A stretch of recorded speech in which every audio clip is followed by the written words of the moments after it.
Assalamualaikum warahmatullahi wabarakatuh. Salam sejahtera rekan-rekan sekalian. Bergabung kembali di podcast Dunia yang Dilipat bersama saya Pak Siregar. Dan di samping saya sudah ada Pak Asraf yang saya yakin dalam kondisi sehat. Begitu Pak. Nggak bertanya. Ya kemarin sudah ada informasi Pak. Kalau nanya saya udah siap menjawab iya, dari itu. Saya yakin beliau dalam kondisi sehat-sehat saja. Nah, hari ini kita masuk ke episode yang membicarakan tentang waktu. Ini topik yang juga menarik karena kemudian waktu itu sering dibicarakan, waktu itu menyangkut banyak hal. Dan waktu itu juga berperan penting di dalam kehidupan kita, terutama dalam kehidupan kebudayaan. Saya akan langsung ke Pak Asraf, kira-kira apa maksud dari waktu yang akan kita bicarakan hari ini, Pak? Ya, yang sangat mendasar dari waktu itu adalah kita baru menyadari waktu itu kalau ada kita masalah gitu ya. Nah, kalau kita tidak ada masalah, kita tidak menyadari ada waktu itu. Kita ketinggalan kereta. Nah, baru kita nyadari waktu ya. Wah, saya udah ketinggalan nih. Langsung kita nyadar. Yeah. Mestinya saya datang 5 menit sebelumnya gitu kan. Yeah. Di pikiran kita sudah ada mikir tentang waktu itu di situ itu. Tapi kalau kita duduk nyantai di rumah gitu kan, baca koran. Nah, kita kan orang sering mengatakan itu namanya lupa waktu. Ya kan, nggak ingat bahwa ada waktu tuh. Umur kita habis atau balas WA gitu ya. Balas WA sampai berjam-jam tuh, balas WA itu panjang, lebih panjang dari skripsi itu balasannya gitu kan. Itu artinya juga lupa waktu gitu kan ya. Kita dilupakan oleh WA itu dengan waktu gitu kan. Nah, intinya itu adalah waktu itu baru kita sadari kalau kita sedang menghadapi masalah gitu kan. Nah, kalau tidak, dia sesungguhnya sesuatu yang abstrak gitu, sesuatu yang tidak kita sadari gitu kan ya. Kalau kita tidak benar-benar pikiran kita itu diarahkan pada waktu itu sendiri gitu kan. Nah, intinya itu misalnya saya kerja jam 8 atau saya masuk kantor jam 8, jam 7 saya udah siap-siap kan mandi gitu kan. Di pikiran saya kan jam 8 itu ada di pikiran saya. Saya tinggal 1 jam lagi itu kan ya akan bekerja. Nah, jadi barulah kita menyadari waktu tadi itu. Masalahnya apa? Takut telat kan ya. Nah, persoalan yang mendasar itu adalah agak susah kita menjelaskan apa itu waktu gitu. Karena tadi itu ketika saya tanya ke mahasiswa saya, coba jelaskan apa itu waktu.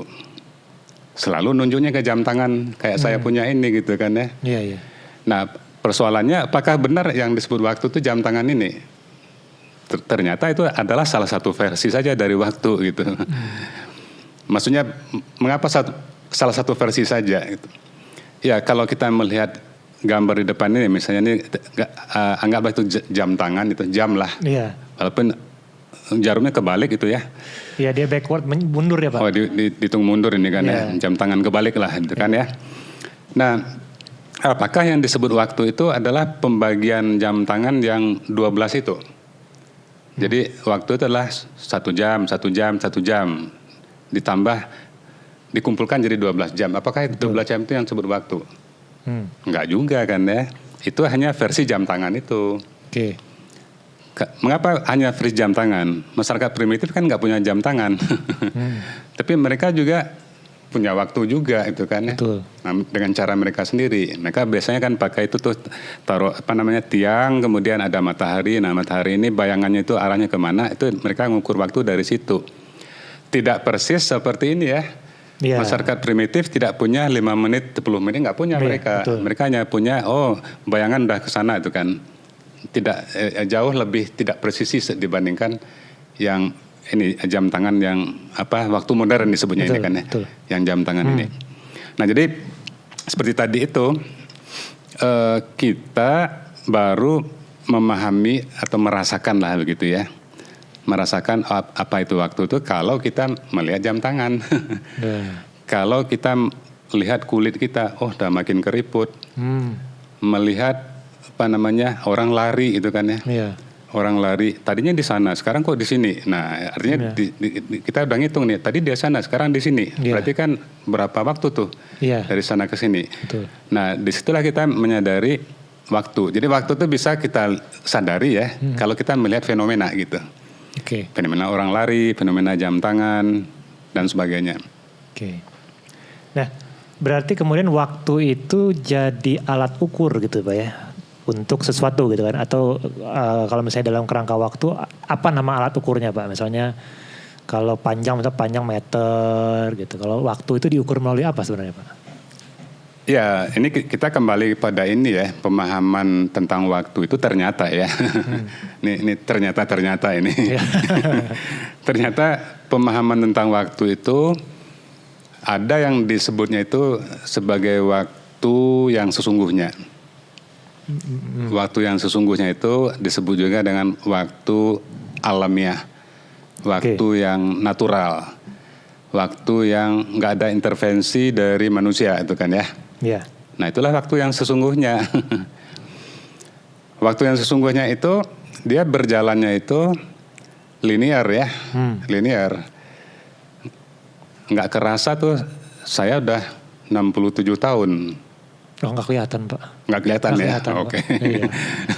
Tapi saya sudah menjalani hidup tuh 67 tahun tuh di belakang saya tuh. Iya. 67 tahun itu kan ya. Nah dengan melihat kondisi saya sekarang saya merasa, saya udah melewati waktu 67 tahun kan. Iya. Tapi apakah waktu itu 67 tahun itu ukurannya? Apakah tahun itu ukuran waktu? Enggak gitu. Yang tadi disebut dengan waktu yang sebenarnya itu adalah tidak ada ukuran. Oke. Nggak ada ukuran lah itu. Soalnya mengapa masyarakat primitif nggak punya tuh jam, detik, menit nggak punya, bulan nggak punya mereka kan ya. Jadi mereka punya ukuran sendiri gitu kan. Betul. Tapi waktu yang tadi disebut dengan waktu yang sebenarnya itu nggak ada ukurannya. Dia tidak bisa dibagi. Kalau tadi kita lihat jam tangan itu kan waktu dibagi-bagi tuh. Iya. Detik, menit, jam, bulan, tahun, abad dan seterusnya kan ya. Itu dibagi-bagi waktu itu. Nah, waktu yang sebenarnya tidak bisa dibagi-bagi. Nah, ternyata ada lagi pengamaman yang kedua nih, pemahaman tentang waktu. Kalau tadi kan waktu yang sebenarnya ya. Yang kedua tuh disebutnya itu waktu manusia. Human time gitu kan, waktu manusia. Nah, waktu manusia ini adalah intinya ya, bagaimana kita mengalami dan merasakan waktu. Jadi bagaimana human experience of time, pengalaman manusia tentang apa itu waktu kan. Nah, dari situlah kita mulai ada ukuran-ukuran personal kita gitu. Jadi intinya itu adalah kita mulai merasakan ada ukuran-ukuran gitu. Mulai merasakan ada cepat lambatnya gitu ya. Kalau waktu yang sebenarnya itu tidak ada cepat lambat loh itu. Iya. Wah, waktu cepat, waktu lama nggak ada. Waktu itu ya berjalan aja gitu kan ya. Tapi kalau waktu manusia itu udah mulailah cepat lambat. Nah, kalau contoh yang sering saya berikan, kemarin kita kan puasa ya, Ramadan kemarin puasa tuh. Nah, kira-kira setengah jam lagi tuh waktu berbuka. Kira-kira waktu setengah jam tuh terasa cepat apa lambat ya? Terasa lambat banget gitu kan ya. Sering lihat jam kita itu kan ya. Bahkan bukan lagi lihat jam, lihat detiknya gitu kan. Berapa detik lagi gitu kan. Nah, artinya kita udah merasakan waktu tuh kok cepat banget gitu ya. Kok lambat banget gitu, nyampe jam 6 itu. Iya. Tapi kalau besok mau sidang seminar disertasi, malam ini waktu itu cepat apa lambat tuh? Ini waktunya memperkenalkan bahwa dihadiri di studio ada hadirin yang hadir juga gitu. Dan kemudian ini teman-teman dari Pascasarjana, FSRD ITB, Fakultas Seni Rupa dan Desain ITB gitu. Yang mengerti sekali arti penting dari seminar gitu Pak. Ya. Apa pentingnya seminar? Mungkin silahkan. Gitu, kalau seminar itu kira-kira lamban atau cepat waktunya itu Bapak-bapak itu dan Ibu? Cepat ya. Terlalu cepat jawabannya. Terlalu cepat ya. Jadi untung ada presentasi hari ini ya. Jadi tahu bahwa waktu menunggu seminar itu adalah waktu cepat. Ya? Tiba-tiba gitu sudah kan. datang gitu ya. Tiba-tiba udah sidang gitu kan ya. Nah, jadi sudah ada ini perasaan kita tuh kok cepat, kok lambat. Padahal waktu yang sebenarnya nggak gitu. ini apa namanya, baper aja itu kan ya. Kita tuh wah waktunya cepat, padahal waktu nggak gitu kan. Nah, Apalagi nunggu antrian. Wah iya. Itu gimana? Iya enggak, tapi enggak Pak, bahas dulu antrian di mana? Iya. Jadi saya yang bertanya ini. Ya kalau kita ngantri ya, beda nggak ya ngantri dapat ijazah dengan ngantri disuruh kerja paksa? Beda Pak. Mana yang lebih cepat waktunya terasanya? Enggak. Kalau bisa yang kerja paksa tuh setahun lagi lah itu kan baru dapat giliran tuh kan ya. Tapi kalau dapat ini THR, padahal sama-sama ngantri gitu kan. Iya. Nah tapi terasa waktu tuh beda gitu kan ya. Nah sekarang ada persoalan lain lagi, persepsi waktu secara kultural ya. Secara kultural tuh waktu juga beda. Bagi orang tukang abang becak di Jawa, Jogja gitu ya, dia jalanin becak itu udah sesuai dengan alamnya gitu kan ya. Ya begitulah dia narik becak. Datang orang Jakarta ke Jogja, Mas kok pelan banget becaknya? Ini udah paling cepat Mas. Karena ukuran cepat orang Jakarta dengan ukuran cepat orang Jogja itu beda. Satu ketika saya naik mobil ya di Trans Sumatera. Yeah. Waktu itu mudik gitu kan. Naik mobil di Trans Sumatera. Di satu tempat di daerah Palembang itu saya lihat bensin itu udah setengah kurang gitu kan. Iya. Aduh, ini harus ngisi bensin. Saya tanya ke orang pinggir jalan, "Bang, pom bensin di mana?" "Dekat itu di balik bukit itu," katanya. Bagi dia dekat tuh di balik bukit itu. Terus saya jalani kan bahagia gitu kan, wah dekat ini kan. Dikasih harapan. Dikasih harapan. Ternyata PHP ternyata. Ternyata yang bilang dekat di balik bukit itu bisa-bisa 36 kilo. Bagi dia itu dekat gitu kan. Ya kan, orang sana udah terbiasa segitu tuh bagi dia dekat. Ya, gitu. Jadi artinya persepsi waktu itu beda juga antar ini ya, antar kultur gitu kan, antar kebudayaan. Itu juga tercermin dari tari-tari ya. Nah, mengapa tari Serimpi itu lambat gerakannya, tari Saman di Aceh cepat gitu kan ya. Itu ada hubungan dengan kultur. Persepsi ini kultur Jawa dengan persepsi kultur Aceh tentang waktu. Iya. Kan di Jawa bahkan ada pepatahnya kan, alon-alon asal kelakon kan ya. Iya. Nggak ada pepatah tuh di Aceh itu. Iya. Ya kan. Nah, jadi intinya itu persepsi budaya tuh juga tentang waktu juga beda-beda. Iya. Nah, jadi kalau kemudian seseorang itu dibesarkan dalam, jadi gini, ada kegamangan ketika kita berhadapan dengan waktu, atau misalnya pertanyaan saya seperti ini Pak, ketika Indonesia itu kan kaya budaya gitu ya, banyak budaya tradisionalnya, tadi seperti Pak Asraf bilang ada Aceh, ada Jawa dan seterusnya. Ketika seseorang itu lahir di konteks budaya yang A, katakanlah seperti itu, maka kemudian dia memanfaatkan waktu seperti si budayanya. Nah, tapi kita ada kemudian dia harus pindah ke kota B yang waktunya mungkin lebih cepat atau lebih lambat. Nah, itu berpengaruh nggak Pak sebenarnya Pak? Berpengaruh ya. Jadi di dalam kebudayaan itu kan ada istilah tidak hanya asimilasi kebudayaan ya, tapi juga ada istilah cultural exchange, pertukaran budaya.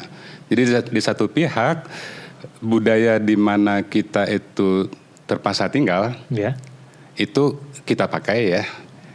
Tapi di pihak lain kita juga memberi bagian dari budaya kita pada mereka gitu. Itu yang disebut pertukaran budaya gitu. Jadi tidak berarti saya dulu 2 tahun di Inggris, bukan berarti saya diinggriskan, enggak juga. Dalam hal tentu saya juga mengindonesiakan orang Inggris juga gitu kan. Iya. Itu yang disebut dengan pertukaran. Iya betul. Saya juga jelasin Indonesia itu gini-gini itu kan. Nah, tidak ada yang namanya hubungan antar dua budaya itu yang asimetris total gitu kan ya, diambil seluruhnya dan tidak memberi apa-apa gitu, nggak ada yang begitu. Nah selalu ada pertukaran gitu kan. Nah intinya itu selalu setiap orang yang hidup di tempat yang budaya yang berbeda, selalu dia mencoba untuk ini berasimilasi, menyesuaikan dirilah dengan persepsi setempat tentang ruang, tentang waktu dan sebagainya. Saya juga melakukan itu ya. Misalnya ketika di Indonesia, saya nyetir mobil.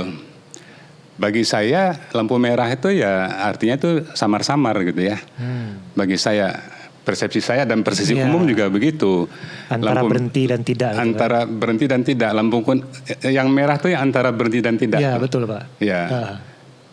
Bukan, yang merah tuh jadi hijau gitu kan. Oh ya. Nah kemudian saya ke Inggris ya. Saya 2 tahun di Inggris. Saya pakai kebiasaan begitu. Saya nyetir mobil di Inggris, pas lampu merah, pas lampu kuning, saya tabrak aja. Saya kebetulan nyupirin ini landlord saya di situ. Saya jadi supir dari landlord saya ya. Pas lampu kuning, saya tabrak aja. Marah, kamu saya pecat kalau begini gitu kan ya. Kenapa? Saya bilang kan nggak ada polisi. Bukan polisi, kami orang Inggris takut sama aturan Inggris. Kami nggak takut sama polisi, tapi kami takut sama aturan Inggris gitu kan. Nah, Bapak harus memahami urutan itu, urutan lampu itu kan masalah waktu. Itu. Iya betul. Ya kan, kuning itu artinya apa? Siap-siap itu kan persoalan waktu ya. Iya. Sebelum kita go ya, itu kan persoalan waktu. Itu. Iya. Nah, saya siap-siap itu go. Saya tafsirkan. Jadi saya salah memahami waktu ya. Salah memahami tanda-tanda waktu. Orang tanda lalu lintasnya tanda-tanda waktu lah itu. Ya kan? Berhenti itu waktu lah itu. Kita diam itu kan ya. Go, harus kita pergi. Itu kan gerak itu. Nah, oleh karena itu maka lama-kelamaan saya membiasakan diri dengan itu. Dengan sistem sana, persepsi waktu orang sana. Misalnya begini ya.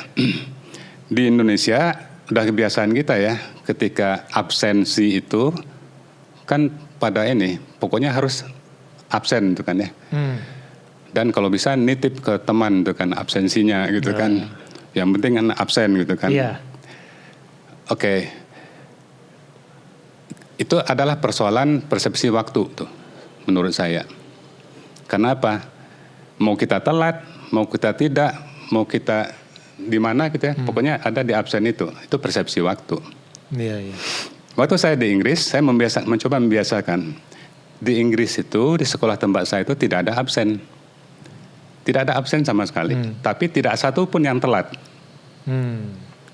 Nyaris tidak ada satu pun yang telat. Mengapa? Karena mereka sudah punya persepsi waktu.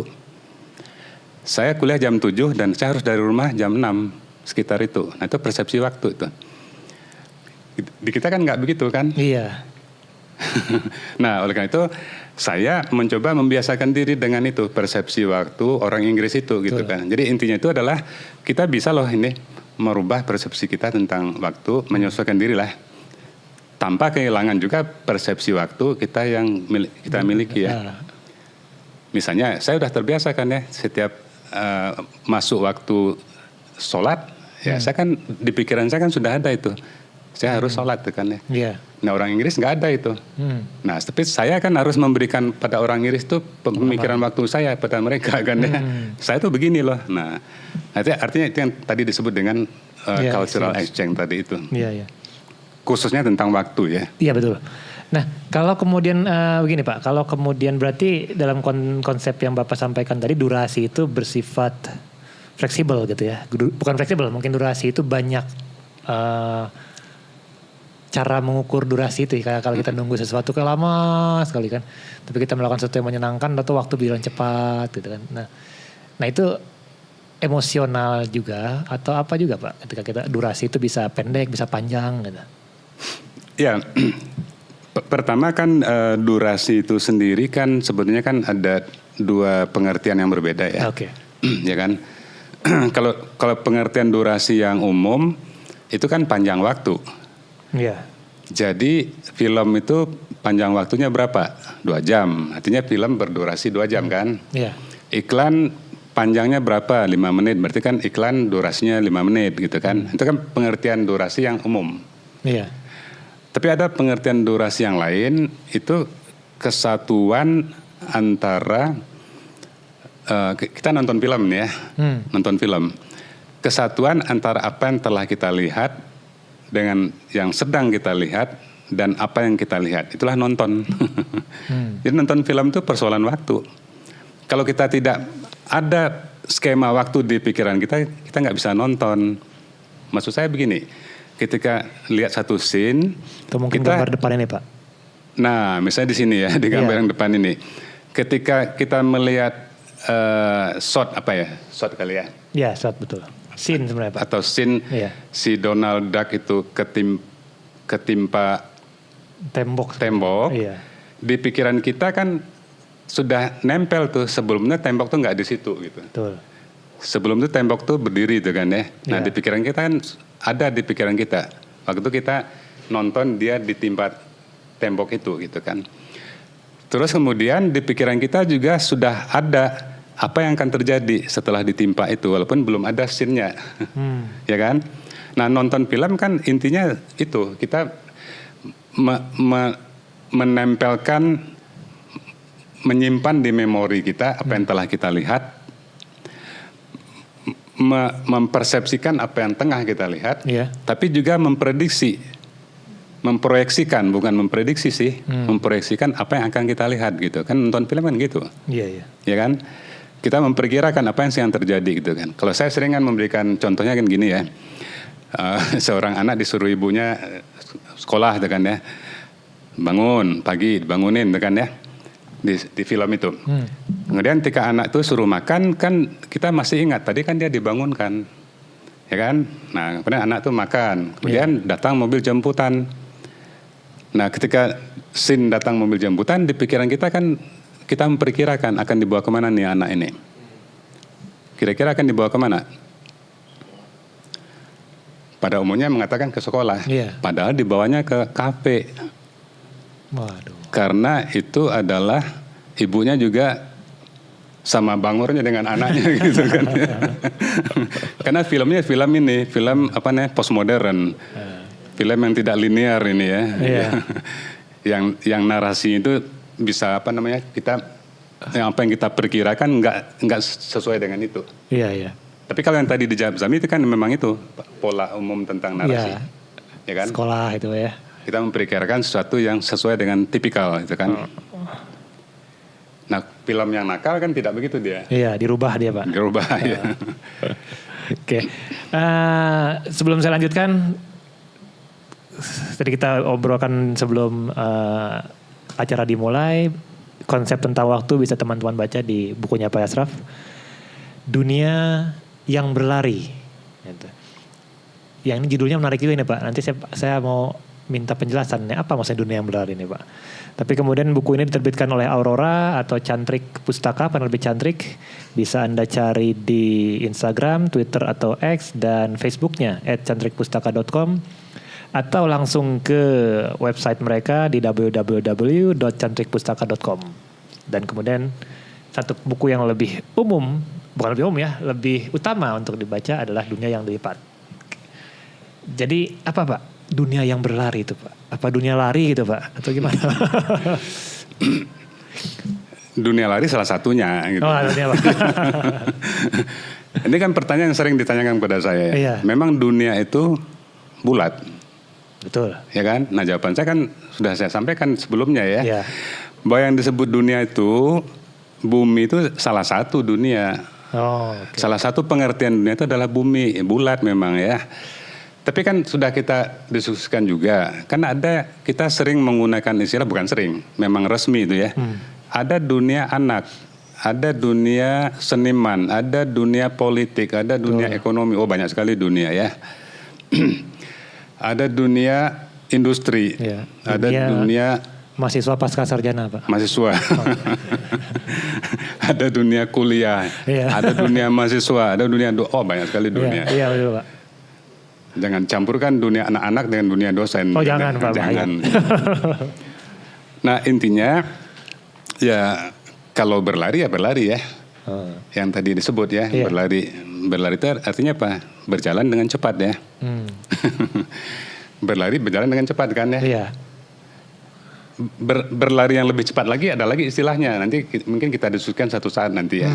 Tapi intinya itu dunia yang berlari adalah dunia anak-anak, dunia informasi, dunia ekonomi yang berjalan cepat. Nah, ini saya rasa hal-hal yang kita rasakan sehari-hari ya. Itu kita rasakan sehari-hari itu dunia informasi, dunia pengetahuan, produk, HP. HP ini berjalan cepat nggak dia? Bapak saya dulu punya jam tangan mereknya Timex tidak salah ya, bapak saya. Itu dipakai selama bapak saya hidup jam tangan itu. 1 jam tangan itu Pak? 1 jam tangan, sampai bapak saya almarhum. 1 jam tangan, tidak diganti-ganti. Nah, tidak ada percepatan di situ ya. Nah, sekarang HP ini diganti sekali berapa lama? HP saya sebentar Pak. Saya sampai lupa berapa sering saya ganti HP. Berarti sering ya? Tidak gitu juga, cuma saya lupa. Ya kalau udah lupa tuh berarti sering ganti Iya. HP. Nah, katakanlah sekali keluar model baru ya. Itu namanya tuh percepatan dunia HP. Oke. Itu berhubungan dengan percepatan industrinya. Industri itu sangat bahagia kalau semakin cepat kita ganti HP ya. Iya. Samsung tuh bahagia banget tuh. Betul. Ya kan, keluar merek baru saya ganti, bahagia tuh Samsung itu kan. Nah, artinya ada percepatan juga dalam saya mengganti HP saya. Itu baru HP. Belum mobil. Betul. Belum laptop, belum kursi, sofa, itu kan ya. Semua itu kita ganti semua sesuai dengan irama pergantian industrinya. Iya. Nah, makanya hidup kita semakin dipercepat. Itu yang disebut dengan dunia yang berlari itu. Jadi semakin cepat tempo kehidupan kita tuh dalam pengertian semakin cepat kita harus ganti HP. Semakin cepat kita harus ganti model-model yang lain gitu ya. Iya. Di pihak lain informasi juga semakin cepat usangnya. Oke. Ya kan? Kalau dulu ya, saya bicara lagi yang ini yang kemarin ya, tadi bicara lagi koran gitu kan. Di zaman saya hidup informasi itu langka. Jadi saya dapat informasi dari radio Kuala Lumpur. Hanya radio, belum ada TV ya. Iya, bernama. Berita itu hanya sekali seminggu. Jadi saya dapat informasi hanya sekali seminggu. Begitu berharganya informasi sekali seminggu itu ya. Iya. Sekarang informasi sekali berapa? Ya kan, melalui medsos. Iya. Ya kan? Bahkan sekarang koran udah kalah oleh medsos. Di koran belum muncul, di medsos udah keluar gitu kan. Iya. 5 menit setelah peristiwa di medsos udah ada itu kan. Salah semua tapi. Salah semua. Di koran baru besoknya muncul ya. Nah, jadi ada ini informasi berlari kencang gitu. Yang kemarin kita sebut dengan pemadatan informasi, itu artinya sama dengan informasi itu berlari kencang. Iya. Berlari kencang itu artinya ganti-berganti dengan cepat gitu kan ya. Iya. Bayangin, saya dulu berganti informasi sekali seminggu dengan radio Malaysia itu. Mengapa radio Malaysia? Karena radio Jakarta nggak ketangkap tempat saya gitu. Apa bernama ya Pak namanya? Bernama. Iya, kantor berita bernama. Ya, oke. Mungkin ada yang punya pertanyaan dari rekan-rekan yang hadir langsung di studio? Ya, mangga, silakan. Mbak Teteh. Katanya dari Malang Pak. Oh dari Malang, ya. Mbak Betul, berarti. Ya? Mbak berarti. Cek. Perkenalkan nama saya Keke. Saya mau bertanya Pak, kalau gangguan waktu atas dasar latar belakang medis itu apakah masuk ke salah satu dari yang 2 tadi ya Pak ya? Seperti contohnya mungkin dari gangguan demensia, Alzheimer, atau seperti yang film kemarin rame itu Queen of Tears, yang mana salah satu tokohnya itu mengalami kanker otak sehingga tiba-tiba sudah lewat 3 hari padahal dia tidak ingat 3 hari yang lalu itu apa yang terjadi. Padahal itu kan tidak terjadi secara natural pada manusia dan juga bukan termasuk karena emosional juga ya Pak. Apakah masuk dari 2 tadi atau ada golongannya sendiri seperti? Terima kasih. Ya ini pertanyaan menarik ini ya. Iya, bagus sepertinya Pak. Iya. Karena ini membuyarkan ini konsep tentang waktu ini. Iya. Kan tadi kita bicara waktu tuh kalau kita normal ya. Bukan normal, kalau kita tidak ada gangguan, apakah gangguan penglihatan, gangguan pendengaran, gangguan perasaan, gangguan kesadaran gitu kan. Nah kalau ada gangguan berarti kan ada persoalan dengan kesadaran tentang waktu. Ada persoalan dalam mengalami waktu ya.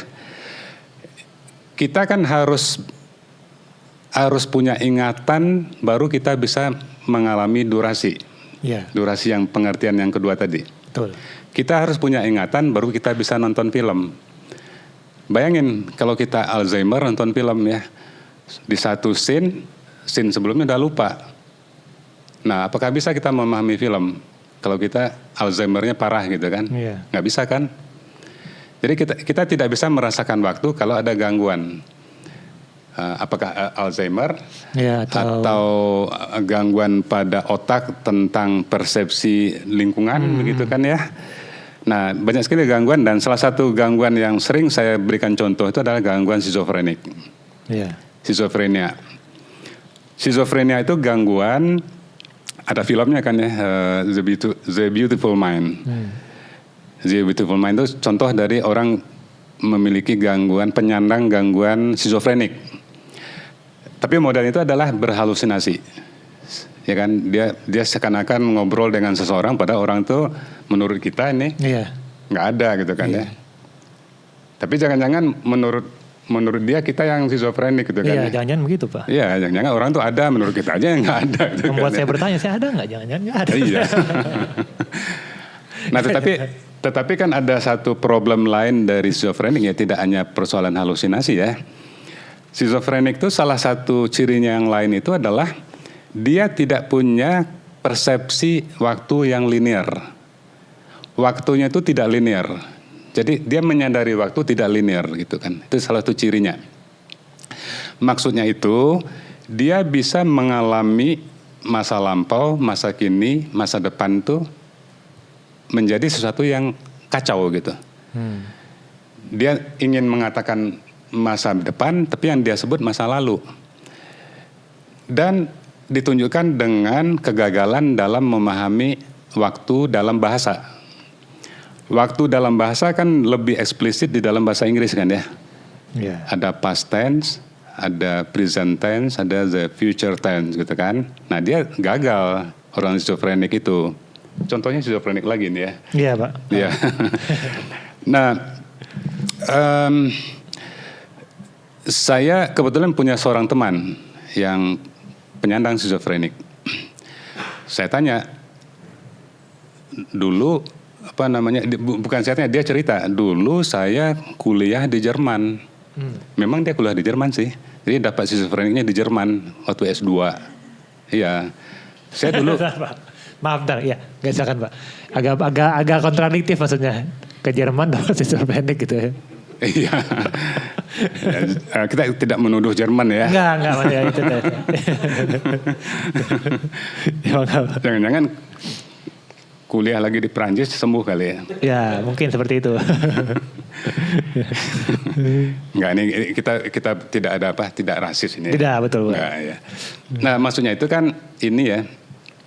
Dia tidak punya persepsi waktu yang nyata. Masa lalu, masa kini, masa depan. Akibatnya juga tidak punya persepsi waktu bahasa. Nah, kalau persepsi waktu yang nyata, teman saya tadi tuh cerita ke saya dulu kuliah di Jerman. Saya diajar oleh Plato sama Socrates. Bos. Loh. Tahun berapa ya? Tahun berapa? Iya, tahun ini sebelum Masehi katanya ya. Padahal dia kuliah di Jerman. Di tahun 80-an gitu kan ya. 70-an. Nah, dia merasa di Jerman tuh dia hidup di zamannya ini Yunani kuno gitu kan. Jadi dia sudah mengacaukan antara tadi yang saya katakan pengalaman kita tuh memiliki pengalaman waktu. Iya. Maksud saya masih ingat saya waktu kecil TK suka nangis ya dicubit gurunya, saya masih ingat waktu itu ya. Setiap orang juga begitu kan ya. Nah, itu karena kita memiliki kemampuan mengalami waktu yang linear. Orang skizofrenik tidak memiliki kemampuan waktu yang linear, dia kacaukan tuh. pengalaman masa lalu bagi dia bisa jadi itu adalah proyeksi ke depan gitu. Nah seperti itu ya. Nah kemudian dia juga tidak punya ini persepsi waktu dalam bahasa. Nah saya beberapa kali semacam wawancara lah gitu ya. Dia ceritakan dulu saya pengen masuk ke ITB gitu kan ya.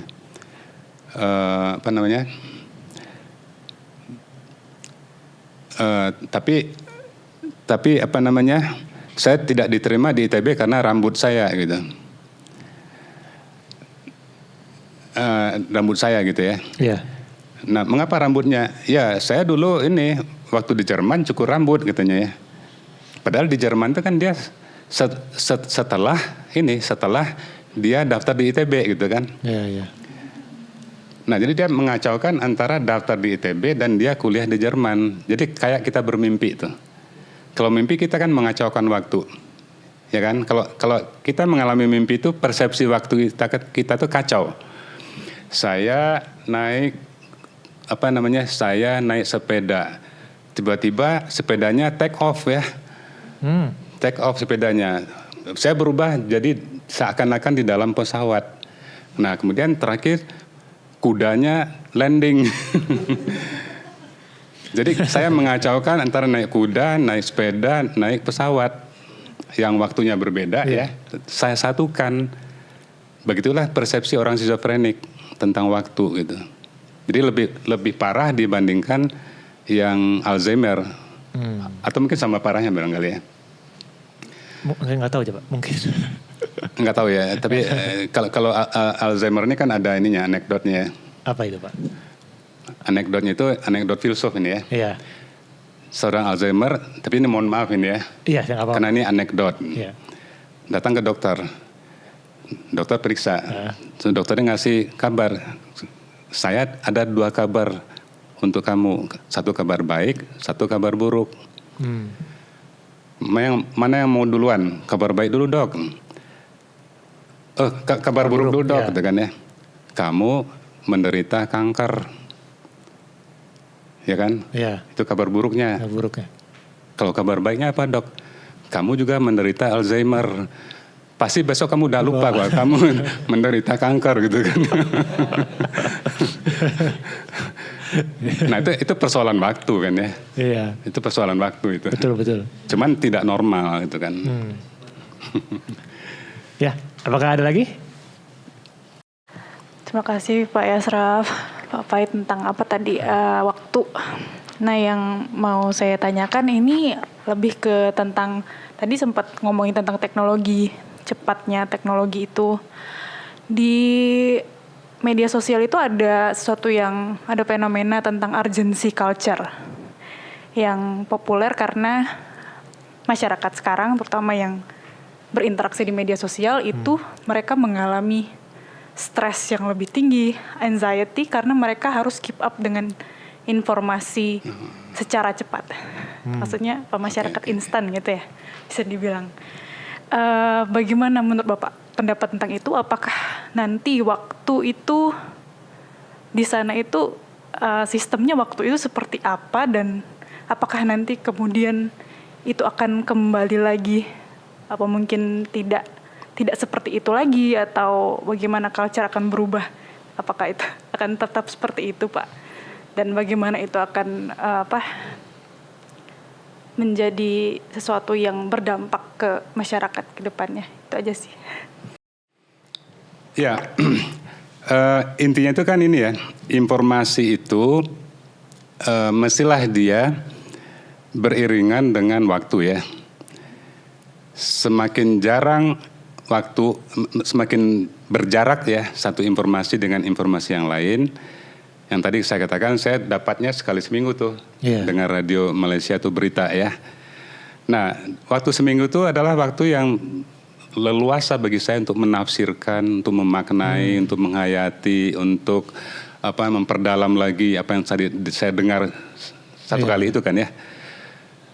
Intinya kalau secara filosofis saya punya waktu banyak untuk refleksi, untuk merenungkan, untuk menghayati lah. Yang paling dalam itu kan menghayati kan. Memaknai terus kemudian menghayati begitu kan. Kalau menghayati itu udah levelnya udah iman gitu kan ya. Bahasa, mengimani gitu ya. kan ya. Mengimani informasi ya. Nggak tepat sih, tapi mungkin selevel itulah kurang lebih begitu ya. Nah, semakin dipadatkan jarak antara satu informasi dengan informasi yang lainnya, semakin berkurang kita waktu untuk refleksi itu, waktu untuk merenungkan informasi itu. Ini kita memang membicarakan itu satu konsep yang lain tentang tentang waktu itu, yang nantinya ya akan kita sebut dengan pemadatan waktu, pemadatan informasi juga. Akibatnya itu adalah semakin padat informasi itu, semakin tidak ada kesempatan bagi kita untuk, pertama, semakin padat dia, semakin tidak ada waktu untuk mencerna.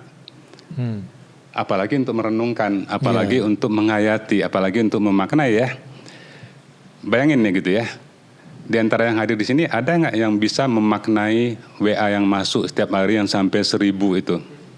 Nggak ada. Jangankan memaknai, baca aja nggak sempat, ya kan? Nah, sehingga muncullah satu kesimpulan, semakin padat informasi, berubah dia jadi disinformasi. Tapi disinformasi dalam pengertian yang lain. Disinformasi dalam pengertian yang lain itu adalah, ya tidak ada informasi gitu. Orang kita tidak bisa nangkapnya, ya kan? Dia hadir terus dengan cepat gitu kan ya. Nah, itu yang disebut dengan ini, kita kehilangan makna dari informasi. Kan tadi udah kita katakan ya, informasi itu kan isinya pengetahuan. Pengetahuan itu adalah data yang kita beri makna. Kapan kita bisa memberi makna pada data? Ya kita harus punya waktu untuk memaknainya ya. Istilah yang filosofinya itu merenungkan gitu kan ya. Yang tadi itu menghayati dan sebagainya. Kita kan tidak punya waktu itu di medsos ya. Nah intinya apa? Intinya kalau kita menggunakan istilah pemikir Prancis nih, Paul Virilio itu, kita dibom dengan informasi. Ketika kita dibom dengan informasi, apa yang terjadi? Beda dengan kalau kita disuguhi informasi. Kalau kita disuguhi informasi, kan informasi itu pakai piring, nampan, dihiasi, diberikan dengan sopan, santun ya. Pelan, tekan. Ini Pak informasi, tekan ya. Nah, itu yang namanya kita bisa memaknai informasi. Tapi kalau istilah yang digunakan Virilio itu bom informasi. Coba kalau kita dibom oleh informasi, apa yang terjadi? Ya meledak. Apa yang meledak? Otak kita gitu kan. Nah itu yang terjadi sekarang. Jadi nyaris setiap orang yang saya tanya, dapat sesuatu nggak di medsos gitu kan ya. Dapat Pak. Ya tadi ini, sekarang itu. Terus buat kamu gunanya buat apa? Nggak tahu katanya kan ya. Itu namanya orang terkena bom informasi. Kenapa? Informasi itu kan berisi pengetahuan, dan pengetahuan itu harus ada gunanya bagi kita. Apalagi informasi yang berisi yang bawa-bawa perasaan ya, yang baper-baper informasinya kan. Nah, apa gunanya? Setiap hari emosi kita gonjang-ganjingkan, diguncang-guncang oleh informasi. Kita dapat apa? Dapat hiburan, dapat kesenangan, tapi nggak dapat pengetahuan kan? Padahal tujuan utama informasi adalah pengetahuan. Sekarang yang kita dapat adalah kesenangan. Sesuatu yang surprise gitu kan ya, yang mengguncang, yang mengagetkan, habis kaget. Makanya kalau masuk ke ini ya, masuk ke medsos, contohnya adalah Facebook. Di Facebook tuh kita posting. Coba, postingan kita bertahan berapa lama? Nggak nyampe sehari loh itu. Orang udah nunggu postingan yang lain soalnya. Saya nguji, saya masukin tulisan saya di koran ke postingan Facebook saya. Ya paling yang komentar cuman 10 orang dengan ya. Berarti kan 10 orang yang baca. Saya tampilin gambar saya sedang piknik kemana gitu kan ya. Wah, ratusan yang itu ya. Ratusan yang komen gitu kan. Nah, persoalannya itu dua informasi yang berbeda gunanya. Satu hanya untuk senang-senangan, satu adalah pengetahuan. Tapi kebanyakan di medsos yang sukanya adalah yang berkaitan dengan perasaan. Ya kan? Nah, itulah problem dari medsos sekarang ya. dari abad informasi, khususnya media sosial. Masalahnya itu. Makanya dalam teori kebudayaan kan disebutnya itu adalah medsos itu masuknya ke visual culture. Iya. Kalau budaya itu kan ada budaya oral, kita suka ngobrol, diskusi lah gitu kan ya. Ada budaya menulis, ya kita menuliskan pikiran kita. Nah di Indonesia sudah ada belum budaya menulis? Belum ada. Buktinya apa? Belum banyak buku yang diterbitkan di Indonesia yang menginternasionalkan ya, belum ada barangkali. Tapi di kita ada nggak budaya visual? Banyak. Televisi, medsos, tapi budaya visual televisi, medsos itu kita gunakan untuk apa? Untuk oral, untuk bergunjing, untuk ngobrol, untuk chatting dan sebagainya gitu ya. Jadi budaya visualnya nggak hidup gitu kan. Budaya menulisnya mati gitu kan. Nah jadi ini suatu persoalan besar nih tentang apa namanya itu medsos dalam kaitannya itu dengan kesadaran apa tadi itu informasi ya. Dengan kesadaran informasi. Karena kita menjadi korban informasi ketimbang kita memanfaatkan informasi untuk kemajuan diri kita. Saya punya beberapa teman di Inggris waktu saya kuliah di Inggris. Nyaris mereka itu kebanyakan mereka tidak punya Facebook. Banyak mereka tidak punya WA. Ada punya Facebook temannya cuma 2. Di sini Facebook tuh temannya ada yang 5.000, ada yang 5.000, yang keduanya 5.000, 10.000, ada yang sampai 1 juta temannya ya. Ada edisinya Pak. Iya, terus gunanya apa tuh? Nah di Inggris ada persepsi medsos tuh saya pakai selama itu berguna bagi saya gitu. Bagi mereka ngobrol-ngobrol nggak berguna. Jadi, walaupun ini belum tentu benar juga ya. Ngobrol-ngobrol itu juga ada gunanya ya. Cuman mungkin kita kurang waktu untuk ini, untuk yang ilmiah, yang riset dan sebagainya begitu. Atau ngobrol yang bagaimana mungkin Pak ya? Ngobrolnya mungkin yang ilmiah barangkali yang kita agak terpinggirkan ya. Bukan berarti ngobrol, chatting, gunjing itu juga tidak bermanfaat ya. Ini kan kalau kita bicara tentang nilai kultur itu juga ada nilai kulturnya. Kita jadi bersama, menjadi akrab dan sebagainya ya. Tapi kan harus diimbangi dengan ini, dengan kesadaran waktu, informasi yang berguna tadi. Iya betul. Iya, benar Pak. Oke. Dan akhirnya ternyata waktu juga yang memisahkan kita Pak. Iya ya. Ternyata memang kita dipisahkan oleh waktu. Waktunya cepat. Waktu terlalu cepat sekali ini durasinya ekspres. Jadi saya berterima kasih ke Pak Yasraf dan kemudian rekan-rekan yang hadir di sini. Dan kemudian untuk Anda semua silahkan dicari bukunya Pak Yasraf, Dunia yang Berlari. Dan ada anak judulnya, saya lupa baca tadi, Dromologi, Implosi, dan Fantasmagoria. Saya mau nanya lagi, cuma nanti lama jadinya. Jadi nanti kita bahasnya gitu. Dan tapi kemudian ketiga kata kunci itu nanti kita bahas di podcast ini. Dan kemudian berhubungan dengan tadi yang sudah diobrolkan bahwa perhatian kita itu gampang sekali teralihkan sekarang. Dan kemudian memang ada tulisan terbaru Pak bahwa kemudian kebanyakan anak muda itu hanya punya kemampuan memperhatikan sesuatu kurang dari 20 detik Pak. Gitu. Dan itu lebih pendek daripada ikan mas.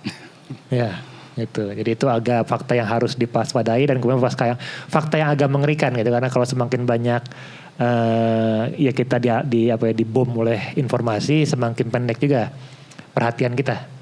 Dan mungkin kita tidak punya kemampuan untuk memperhatikan sesuatu, itu lebih mengerikan lagi Pak gitu. Jadi kita kalau bahasa Inggrisnya kita tidak punya kemampuan attend to something gitu. Gitu. Bahkan untuk duduk dengan tenang dan memperhatikan sesuatu nggak punya kemampuannya. Gitu. Dan itu hal yang harus diperhatikan, dan kemudian mungkin nanti kami akan bikin podcast yang membahas soal itu mungkin gitu ya. Tapi nanti akan ada episode itu. Tapi untuk sekarang saya terima kasih kepada kehadirannya sekali lagi untuk rekan-rekan di studio dan kemudian Pak Yasraf, kepada Anda menyaksikan semuanya, dan kemudian salam sejahtera, selamat berbahagia, semoga sehat selalu. Saya Pak Siregar, Assalamualaikum warahmatullahi wabarakatuh. Salam.